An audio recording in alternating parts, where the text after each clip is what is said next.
ಸ್ನೇಹಿತರೆ, ಯಕ್ಷಗಾನ ಕಲಾವಿದರಿಗೆ ಮಹೇಶ್ ಶೆಟ್ಟಿ ತಿಮ್ರೋಡಿಯವರು ಅವಮಾನ ಮಾಡಿಬಿಟ್ರು. ಅವರ ಮನೆಯ ಹೆಣ್ಮಕ್ಳಿಗೆ ಅವಮಾನ ಮಾಡಿಬಿಟ್ರು, ಹೆಣ್ಣು ನಿಂದಕರು, ಹೀಗೆಲ್ಲ ಸೋಷಿಯಲ್ ಮೀಡಿಯಾದಲ್ಲಿ ಬರೋದಕ್ಕೆ ಕಾರಣ ಯಾರು? ಆ ಒಬ್ಬ ವ್ಯಕ್ತಿ ಅಂದ್ರೆ ಪ್ರಜ್ವಲ್. ಯಾರು ಈ ಪ್ರಜ್ವಲ್ ಅಂತ ಕೇಳಿದ್ರೆ ಮಹೇಶ್ ಶೆಟ್ಟಿ ತಿಮ್ರೋಡಿಯವರು ಕಾಲ್ ಮಾಡಿದಂತಹ ಒಬ್ಬ ವ್ಯಕ್ತಿ. ಮಹೇಶ್ ಶೆಟ್ಟಿ ತಿಮ್ರೋಡಿಯವರು ಈ ಪ್ರಜ್ವಲ್ ಅನ್ನುವಂತಹ ಒಂದು ಯಕ್ಷಗಾನ ಕಲಾವಿದರಿಗೆ ಕಾಲ್ ಮಾಡ್ತಾರೆ. ಈ ವ್ಯಕ್ತಿ ಹತ್ರ ಮಾತಾಡುವಾಗ ಈ ವ್ಯಕ್ತಿ ಪ್ರೇರೇಪಣೆಯನ್ನ ಕೊಡ್ತಾರೆ ಮಹೇಶ್ ಶೆಟ್ಟಿ ತಿಮ್ರೋಡಿ ಅವರಿಗೆ. ಆ ಪ್ರೇರೇಪಣೆಯಿಂದ ಅವರು ಆಕ್ರೋಶದಲ್ಲಿ, ಯಾವ ಆಕ್ರೋಶ ಅಂತ ನೀವು ಕೇಳ್ಬೋದು. ಈ ಒಂದು ಯಕ್ಷಗಾನ ಏನು ಟೀಮ್ ಇದೆ, ಈ ಟೀಮು ಒಂದು ಯಕ್ಷ ತೆಲಿಕೆ ಅಂತ ಹೇಳಿ ಒಂದು ನಾಟಕವನ್ನ, ಒಂದು ಪ್ರಸಂಗವನ್ನ ಮಾಡಿರ್ತಾರೆ. ಅದರಲ್ಲಿ ಬುರುಡೆ ಗ್ಯಾಂಗ್ ಅಂತ ಹೇಳಿ ಹೆಸರು ಕೊಟ್ಟು ಒಂದು ಪ್ರದರ್ಶನವನ್ನ ಮಾಡಿರ್ತಾರೆ. ಅದರಲ್ಲಿ ಸಿಕ್ಕಾಪಟ್ಟೆ ಅಪಹಾಸ್ಯ ಮಾಡಿ ಇವರ ಹೋರಾಟವನ್ನ, ಮಹೇಶ್ ಶೆಟ್ಟಿ ತಿಮ್ರೋಡಿ ಅವರ ಒಂದು ಹೋರಾಟವನ್ನ, ಒಂದು ಹೆಣ್ಮಗಳಿಗೆ ಅನ್ಯಾಯ ಆಗಿದೆ ಅಂತ ಹೇಳಿ ಏನು ಅವರು ಹೋರಾಟ ಮಾಡ್ತಾ ಇದ್ದಾರೆ, ಸತತವಾಗಿ 14 ವರ್ಷಗಳಿಂದ ಹೋರಾಟ ಮಾಡ್ತಾ ಇದ್ದಾರೆ.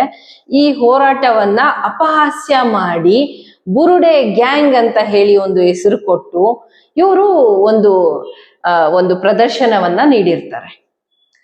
ಆ ವಿಚಾರವಾಗಿ ಮಹೇಶ್ ಶೆಟ್ಟಿ ಅವರಿಗೆ ಸ್ವಲ್ಪ ಕೋಪ ಇರತ್ತೆ, ಆಕ್ರೋಶ ಇರತ್ತೆ. ಈ ಪ್ರಜ್ವಲ್ ಅನ್ನೋ ವ್ಯಕ್ತಿಗೆ ಕಾಲ್ ಮಾಡಿ ಕೇಳುವಾಗ ಅವರು ಒಂದ್ ಮಾತು ಹೇಳ್ತಾರೆ. ಅದು ನನಗೆ ಯಾರೋ ಸ್ಕ್ರಿಪ್ಟ್ ಬರ್ದದನ್ನ ನಾನು ಆಕ್ಟ್ ಮಾಡಿದ್ದಣ್ಣ, ನನಗೆ ಗೊತ್ತೇ ಇಲ್ಲ ಅಂತ ಹೇಳ್ತಾರೆ. ಸರಿ, ಅದಾಗಿ ಮುಂದುವರೆದು ಅದನ್ನ ಅವರೇ ಕೆಲವೊಂದು ಹೆಸರುಗಳನ್ನ ಹೇಳ್ತಾರೆ. ಆ ಹೆಸರುಗಳಿಗೆ ಇವರು ಬೈತಾರೆ. ಸೊ ಇಲ್ಲಿ ವಿಚಾರ ನಾವು ಅರ್ಥ ಮಾಡ್ಕೊಳ್ಬೇಕಾಗಿರೋದು, ನೋಡಿ, ಫೋನ್ ಮಾಡಿರೋದು ಯಾರು? ಮಹೇಶ್ ಶೆಟ್ಟಿ ತಿಮ್ರೋಡಿ ಅವರು. ಕಾಲ್ ರಿಸೀವ್ ಮಾಡಿರೋದು ಯಾರು? ಪ್ರಜ್ವಲ್. ಸೊ ಈಗ ಈ ವಿಚಾರ ಇವರಿಬ್ಬರ ಮಧ್ಯೆ ಇರಬೇಕು. ಸರಿ, ರೆಕಾರ್ಡ್ ಮಾಡುವುದಾದ್ರೂ ಕಾನೂನಿನ ರೀತಿಯಲ್ಲಿ ನೋಡಿದ್ರೆ ರೆಕಾರ್ಡ್ ಮಾಡಬೇಕು ಅನ್ನುವ ವ್ಯಕ್ತಿ, ರೆಕಾರ್ಡ್ ಮಾಡುವ ವ್ಯಕ್ತಿಗೆ ಮಹೇಶ್ ಶೆಟ್ಟಿ ತಿಮ್ರೋಡಿ ಅವರು ಬೈದಿದ್ರೆ ಒಂದು ವೇಳೆ ಅವನು ರೆಕಾರ್ಡ್ ಮಾಡ್ಕೊಳ್ಬೋದಿತ್ತು.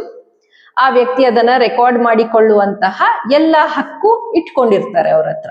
ಇದು ಯಾರಿಗೋ ಮೂರನೇ ವ್ಯಕ್ತಿಗೆ ಬೈಯುವುದನ್ನ ಈ ವ್ಯಕ್ತಿ ರೆಕಾರ್ಡ್ ಮಾಡಿ ಉದ್ದೇಶ ಪೂರ್ವಕವಾಗಿ ಒಂದು ಘರ್ಷಣೆ ಉಂಟಾಗುವ ಹಾಗೆ ಸಮಾಜದಲ್ಲಿ ಸ್ವಾಸ್ಥ್ಯವನ್ನು ಹಾಳು ಮಾಡ್ಲಿಕ್ಕೆ, ದ್ವೇಷವನ್ನು ಹರಡ್ಲಿಕ್ಕೆ, ಮಹೇಶ್ ಶೆಟ್ಟಿ ತಿಮ್ರೋಡಿ ಅವರ ಬಗ್ಗೆ ಒಂದು ಕೆಟ್ಟ ಭಾವನೆ ಬರುವ ಹಾಗೆ ಸಮಾಜದಲ್ಲಿ ಮಾಡಿದಂತಹ ವ್ಯಕ್ತಿ ಯಾರು ಅಂದ್ರೆ ಪ್ರಜ್ವಲ್.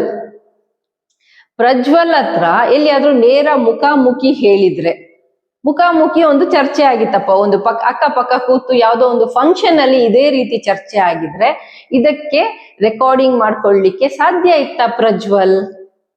ಒಂದು ವೇಳೆ ನೀವೀಗ ರೆಕಾರ್ಡ್ ಮಾಡಿದೀರಲ್ಲ, ರೆಕಾರ್ಡ್ ಮಾಡಿದ್ದನ್ನ ನೀವು ಯಾಕೆ ಹಂಚಿದ್ರಿ? ಅಷ್ಟು ಚಂದಕ್ಕೆ ಫೋನಲ್ಲಿ ಮಾತಾಡ್ತೀರಿ, ಅವ್ರ ಹತ್ರ ಯಾಕೆ ಅಷ್ಟುದ್ದಕ್ಕೆ ಮಾತಾಡಿದ್ರಿ? ರೆಕಾರ್ಡ್ ಮಾಡಬೇಕು ಅನ್ನುವಂತಹ ಒಂದು ಕೆಟ್ಟ ಉದ್ದೇಶದಿಂದ. ಆರ್ಟಿಕಲ್ 21, ಭಾರತದ ಸಂವಿಧಾನದ ಆರ್ಟಿಕಲ್ 21 ಹೇಳತ್ತೆ, ಪ್ರೈವಸಿ ಬಗ್ಗೆ ಮಾತಾಡತ್ತೆ. ಇನ್ನೊಬ್ಬರ ಫೋನ್ ಕಾಲ್ ಅನ್ನ ನೀವು ರೆಕಾರ್ಡ್ ಮಾಡುವಾಗೆ ಇಲ್ಲ. ಮೂರನೆಯ ವ್ಯಕ್ತಿ ಬಗ್ಗೆ ಮಾತಾಡುವಾಗ ನೀವು ರೆಕಾರ್ಡ್ ಮಾಡಿದ್ದು crime. Actually it's a crime. ನಿಮ್ಮನ್ನ ಮೊದಲಿಗೆ ಅಕ್ಯೂಸ್ಡ್ ಮಾಡಿ ನಿಮ್ಮ ಮೇಲೆ ಕೇಸ್ ಮಾಡಬೇಕು. ಯಾರು? ಆ ಸುಂದರ್ ರೈ ಮಂದಾರ. ಪಾಪ ಅವ್ರಿಗೆ ಗೊತ್ತಿಲ್ಲ, ಇವ್ರು ಬೈದ್ರು ಅಂತ ಹೇಳಿ ಇವ್ರ ಮೇಲೆ ಮಾಡಿದ್ದಾರೆ. ಅದನ್ನ ಹಂಚಿದ್ಯಾರು? ಆ ವಿಚಾರವನ್ನ ಮೂರನೇ ವ್ಯಕ್ತಿಗೆ ತಿಳಿಸಿದ್ಯಾರು? ಮೊದಲ ಆರೋಪಿ ಯಾರಪ್ಪ ಅಂತ ಹೇಳಿದ್ರೆ, ಮೊದಲ ಆರೋಪಿ ಅಲ್ಲ, ಒಬ್ಬನೇ ಆರೋಪಿ, ಅದು ಪ್ರಜ್ವಲ್. ಇವ್ರು ಹೇಳ್ಬೋದಿತ್ತು, ಇಲ್ಲ ನನ್ನ ಹತ್ರ ಅದನ್ನೆಲ್ಲ ಮಾತಾಡಬೇಡಿ, ನೀವು ಯಾರಿಗೆ ಬೈಬೇಕೋ ಅವ್ರಿಗೆ ನೇರವಾಗಿ ಬೈರಿ ಅಂತ ಹೇಳ್ಬೋದಿತ್ತು. ಉದ್ದೇಶ ಪೂರ್ವಕವಾಗಿ ಈ ಆಡಿಯೋವನ್ನ ಇಟ್ಕೊಂಡು ಬೇರೆ ಯಾವುದೋ ಒಂದು ಲಾಭವನ್ನ ಪಡಿಲಿಕ್ಕೆ ಬೇಕಾಗಿ ಒಟ್ನಲ್ಲಿ ಮಹೇಶ್ ಶೆಟ್ಟಿ ತಿಮ್ರೋಡಿ ಅವರ ಮಾನವನ್ನ ಪಬ್ಲಿಕ್ ಅಲ್ಲಿ ಡ್ಯಾಮೇಜ್ ಮಾಡಬೇಕಿತ್ತು, ಮತ್ತೆ ದ್ವೇಷವನ್ನ ಬಿತ್ತಬೇಕಿತ್ತು. ಇದು ಡಿಫಮೇಷನ್ ಅನ್ನೋದಕ್ಕಿಂತ ದ್ವೇಷ ಬಿತ್ತಬೇಕಿತ್ತು. ಈಗ ನೋಡಿ, ಅನ್ನೆಸೆಸರಿಯಾಗಿ ಏನು ಸುಂದರ್ ರೈ ಮಂದಾರ ಅವರು ಬಂದ್ಬಿಟ್ಟು ಕಂಪ್ಲೇನೆಂಟ್, ಪೊಲೀಸ್ ಠಾಣೆ ಮೆಟ್ಲೇರಿದ್ದು ಅವರು. ಯಾರ ವಿರುದ್ಧ? ಮಹೇಶ್ ಶೆಟ್ಟಿ ಅವ್ರ ವಿರುದ್ಧ. ಇದಕ್ಕೆ ಕಾರಣ ಯಾರು? ಪ್ರಜ್ವಲ್ ಕಾರಣ. ಕಾರಣ ಯಾರಿರ್ತಾರೋ ಅವರು ನಿಜವಾದ ಆರೋಪಿ, ಅವರು ನಿಜವಾದ ಅಪರಾಧಿ ಆಗ್ತಾರೆ. ಅವರೇ ಸ್ಪ್ರೆಡ್ ಮಾಡಿದ್ದು ಅಂತ ಹೇಳಲಿಕ್ಕೆ ಈ ಮಂದಾರ ರೈ ಅವರು ಸುವರ್ಣ ಚಾನೆಲ್ ಅಲ್ಲಿ ಕಾಲ್ ಅಲ್ಲಿ ಅವರೇ ಹೇಳ್ತಾರೆ, ನನಗೆ ಗೊತ್ತಿರ್ಲಿಲ್ಲ, ನನಗೆ ಈ ಪ್ರಜ್ವಲ್ ಅವರು ರೆಕಾರ್ಡ್ ಮಾಡಿ ಕಳಿಸಿದಕ್ಕೆ ಗೊತ್ತಿದೆ ಅಂತ. ಒಬ್ಬ ಮನಸ್ಸಲ್ಲಿ 1000 ವಿಚಾರಗಳನ್ನ ಆಲೋಚನೆ ಮಾಡ್ತಾನೆ ಒಬ್ಬ ವ್ಯಕ್ತಿ, ಅದು ನಿಮ್ಗೆ ಗೊತ್ತಾಗಲ್ಲ. ಅದನ್ನ ಗೊತ್ತಾಗುವ ಹಾಗೆ ಮಾಡಿದ್ದು ಈ ಪ್ರಜ್ವಲ್. ಈ ಪ್ರಜ್ವಲ್ನ ವಿರುದ್ಧ ಯಾರೆಲ್ಲ ಈ ಮಂದಾರ ರೈ ಅವರ ಅಭಿಮಾನಿಗಳಿದ್ದೀರಿ, ಅದೇ ರೀತಿ ಹೆಣ್ಣು ಮಕ್ಕಳಿಗೆ ಗೌರವವನ್ನ ಕೊಡಬೇಕು ಅಂತಿದ್ದೀರಿ, ಈ ರೀತಿಯಾದ ಒಂದು ಆಡಿಯೋವನ್ನ ಬೀಪ್ ಸಮೇತ ಹಾಕದೆ ಕಂಟಿನ್ಯೂಸ್ ಆಗಿ ಪ್ಲೇ ಮಾಡಿಸಿ ಇದನ್ನ ಎಲ್ಲರಿಗೂ ಕೊಟ್ಟು, ಸೋಷಿಯಲ್ ಮೀಡಿಯಾದಲ್ಲೂ ಹಾಕಿ, ಮೀಡಿಯಾಕ್ಕೂ ಕೊಟ್ಟು, ಮಹೇಶ್ ಶೆಟ್ಟಿ ತಿಮ್ರೋಡಿ ಅವರ ಇಮೇಜ್ ಅನ್ನು ಕೂಡ ಹಾಳು ಮಾಡಿ, ಮಹೇಶ್ ಶೆಟ್ಟಿ ತಿಮ್ರೋಡಿ ಅವರು ಒಂದು ವಿಶ್ವಾಸದಲ್ಲಿ ಮಾತಾಡಿರ್ತಾರೆ. ಇದೊಂದು ಪ್ರೈವೇಟ್ ಕಾನ್ವರ್ಸೇಷನ್, ನಾನು ಫೋನಲ್ಲಿ ಮಾತಾಡ್ತಾ ಇರೋದು, ಅಣ್ಣ ಅಣ್ಣ ಅಂತ ಪ್ರೀತಿಯಿಂದ ಬೇರೆ ಪ್ರಜ್ವಲ್ ನನ್ನನ್ನ ಕರಿತಾ ಇದ್ದಾರೆ ಅಂತ ಹೇಳಿ ಮಾತಾಡಿರ್ತಾರಪ್ಪ. ಅದನ್ನ ರೆಕಾರ್ಡ್ ಮಾಡಿ ಊರ್ ತುಂಬಾ ಹರಡಿ ಅವ್ರ ಮೇಲೆ 2 FIR ಮಾಡಿಸಿ, ಆಕ್ಚುಲಿ ಪೊಲೀಸ್ನವರು ಇದನ್ನು ಗಮನಿಸ್ಬೇಕಿತ್ತು, ಡಿಪಾರ್ಟ್ಮೆಂಟ್ನವರು. ಆರ್ಟಿಕಲ್ 21 ಅನ್ನ ವಯಲೇಟ್ ಮಾಡಿರುವಂತಹ, ಅದರಲ್ಲೂ ಏನು ನಮ್ಮ ಟೆಲಿಗ್ರಾಫ್ ಆಕ್ಟ್ ಅನ್ನ ವಯಲೇಟ್ ಮಾಡಿರುವಂತಹ ಪ್ರಜ್ವಲ್ ಅನ್ನು ಮೊದಲಿಗೆ ಅಪರಾಧಿ ಅಲ್ಲ ಆರೋಪಿ ಮಾಡ್ಬೇಕಿತ್ತು.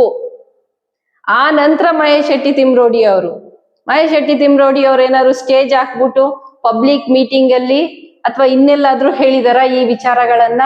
ಖಂಡಿತ ಇಲ್ಲ.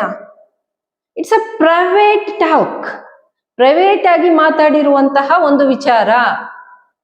ಹಾಗಾದ್ರೆ ಫೋನ್ ಕಾಲ್ ಅನ್ನ ರೆಕಾರ್ಡೇ ಮಾಡಬಾರ್ದ ಮೇಡಮ್ ಅಂತ ನೀವು ಮಾಡ್ಬೋದು ಕಣ್ರಿ. ಇವಾಗ ನನಗೆ ಯಾರಾದ್ರೂ ಫೋನ್ ಮಾಡ್ಬಿಟ್ಟು ನೇರವಾಗಿ ನನಗೆ ಬೈದ್ರೆ ನಾನು ರೆಕಾರ್ಡ್ ಮಾಡ್ಕೊಂಡು, ನನಗೆಲ್ಲ ರೈಟ್ ಇದೆ, ನನಗೆ ಬೈದಿದ್ದು ಈ ತರ ಒಬ್ಬ ವ್ಯಕ್ತಿ ಕಾಲ್ ಮಾಡಿ ನನಗೆ ಬೈದ ಅಂತ ನಾನು ಕಂಪ್ಲೇಂಟ್ ಅನ್ನ ಹಾಕ್ಬೋದು. ನನಗೆ ಒಬ್ಬ ವ್ಯಕ್ತಿ ಫೋನ್ ಮಾಡಿದಾಗ ಅಕ್ಕ ಹೇಳಿ, ಅಣ್ಣ ಹೇಳಿ, ಅದು ನಾನಲ್ಲ ಅವನು ಅಂತ ಎಲ್ಲರ ಹೆಸರು ಹಾಕೊಟ್ಟು ಅವ್ರು ಬೈಯೋವರೆಗೂ ಅವ್ರಿಗೆ ಅವಕಾಶ ಮಾಡಿಕೊಟ್ಟು ಒಳ್ಳೆದಲ್ಲೇ ಅಣ್ಣ ಅಣ್ಣ ಅಂತ ಕರೆದು ನಂತರ ಹೋಗಿ ಬೆಂಕಿ ಹಚ್ಚುವ ಕೆಲಸ ಮಾಡಿರುವಂತಹ ಈ ಪ್ರಜ್ವಲ್ ಅನ್ನ ಏನ್ ಹೇಳ್ಬೇಕು?